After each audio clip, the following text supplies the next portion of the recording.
లోకేష్ గారు మీకు సారీ, అలాగే మీ అమ్మగారికి మీ భార్య గారికి సారీ, అలాగే అనిత గారు సారీ, అలాగే పవన్ కళ్యాణ్ గారు సారీ, మీ కుటుంబ సభ్యులకు కూడా సారీ.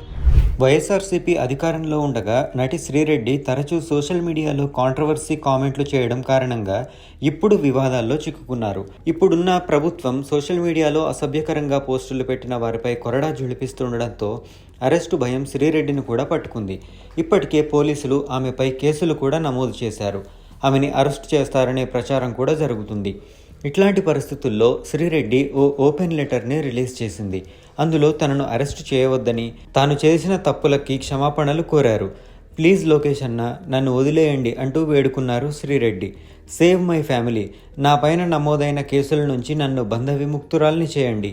మూవీ ఫీల్డ్లో చిరంజీవి, నాగబాబుకు నా క్షమాపణలు, అలాగే షర్మిలక్క, సునీతక్క కూడా నా క్షమాపణలు అని శ్రీరెడ్డి లేఖ విడుదల చేశారు.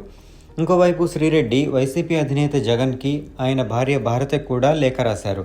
నా పేరుతో వైఎస్ఆర్సీపీకి చెడ్డ పేరు తీసుకొచ్చానని వాపోయారు.